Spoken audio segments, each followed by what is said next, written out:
নমস্কার বন্ধুরা, তোমরা সবাই কেমন আছো? আশা করি ভালো আছো। আমিও তোমাদের আশীর্বাদ এবং ভালোবাসায় অনেক অনেক ভালো আছি। আজকে আমি তোমাদের জন্য একটি নতুন রেসিপি নিয়ে চলে এসেছি। রেসিপিটি হলো কাঁচকলার কোপ্তা। তো প্রথমে আমি কাঁচকলাগুলো সিদ্ধ করে নিয়েছি, তোমরা দেখলে। তারপর সিদ্ধ করার পর চোসাগুলো বের করে মেখে নিলাম। এখানে যা যা উপকরণ লাগে দিয়ে দিলাম: হলুদ গুঁড়ো, লবণ, বেসন, তারপরে জিরে মশলার গুঁড়ো, গরম মশলার গুঁড়ো, আর এখন দিয়ে দেবো একটু শুকনো লঙ্কার গুঁড়ো। তারপর এটা ভালো করে একটু মেখে নেব, সুন্দর করে মেখে নিতে হবে। দেখো বন্ধুরা, আমার মাখা কমপ্লিট হয়ে গেছে। এখন আমি এটা গোল গোল করে নেব। তোমরা যে যেরকম খেতে চাও সেই হিসাবে শেপটা দিবে। আমি গোল গোল করে দিচ্ছি।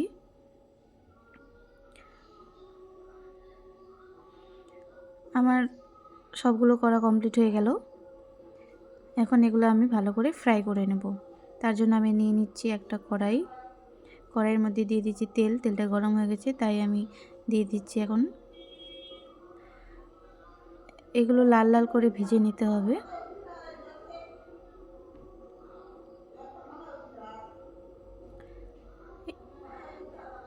এখন আমি মশলাটা করে নিচ্ছি। মশলাটার মধ্যে দিয়ে দিয়েছি পেঁয়াজ কুচি, আদা কুচি, রসুন কুচি আর কয়েকটা জিরে মশলা।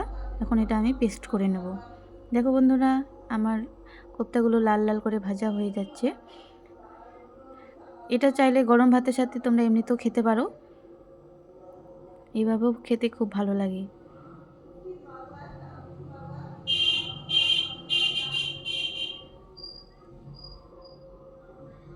আমার ভাজা কমপ্লিট হয়ে গেছে।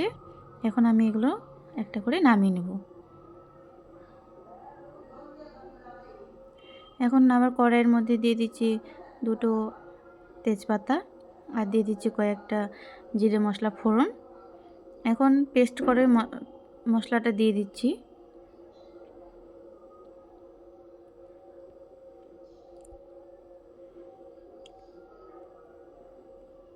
পুরো পেস্ট করা মশলাটা দিয়ে দিলাম। এখন একটু দিয়ে দিলাম হলুদ গুঁড়ো। এটা এখন একটু ভালো করে ফ্রাই করব। আর এখানে আমি নিয়ে নিয়েছি চালমগজ। চালমগজটা আমি আগে থেকে একটু ভিজিয়ে রেখেছিলাম। এখন এটা পেস্ট করে নেব। আর মশলাটার মধ্যে দিয়ে দিলাম একটু শুকনো লঙ্কার গুঁড়ো। শুকনো লঙ্কার গুঁড়ো দিয়ে আবার ভালো করে ফ্রাই করে নেব। তারপরে চালমগজটা পেস্ট করে চালমগজটা দিয়ে দিলাম মশলার মধ্যে। এখন এটাও আবার ভালো করে কষাতে হবে।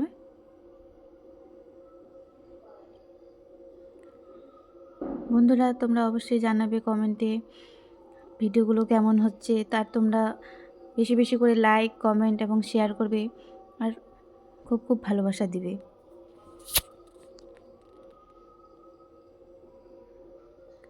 আর অবশ্যই তোমরাও এইভাবে বানিয়ে খাবে বন্ধুরা। আর অবশ্যই কমেন্ট করে জানাবে যে খেতে কেমন হয়েছিল।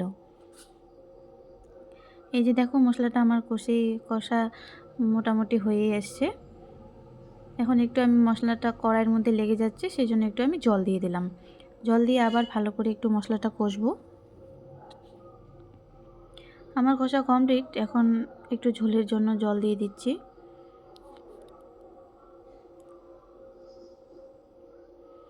এখন আবার জলটা একটু ফোটাতে হবে।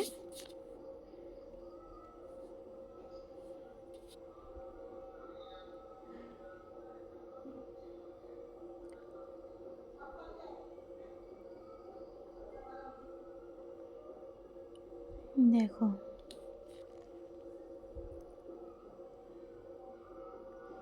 এখন জলটা ফুটে এসেছে, তাই জন্য দিয়ে দিলাম কোপ্তাগুলো।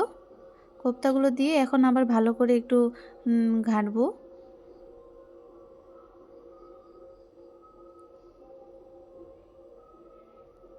দেখো কত সুন্দর লাগছে, দেখেই তো খেতে ইচ্ছে করছে। আরও বানিয়ে খাবে, অবশ্যই আরও খেতে ভালো লাগবে। এখন একটু দিয়ে দেবো চিনি। চিনিটা কিন্তু পরিমাণ মতো দিবে তোমরা। আর আমি দিয়ে দিলাম এখন একটু আবার শুকনো লঙ্কার গুঁড়ো। দেখো, এখন আরও বেশি সুন্দর লাগছে। বন্ধুরা, অবশ্যই কিন্তু ট্রাই করবে তোমরা বাড়িতে, কেউ মিস করবে না। আমার রান্না করা কমপ্লিট হয়ে গেল বন্ধুরা। এখন আমি এটা নামিয়ে নিলাম। দেখো একটু ঠিক আছে বন্ধুরা, চলো আমার রান্না করা কমপ্লিট হয়ে গেল। ভালো থাকবে, সুস্থ থাকবে বন্ধুরা। টাটা। আর ভালো লাগলে অবশ্যই লাইক, কমেন্ট, শেয়ার করে দেবে।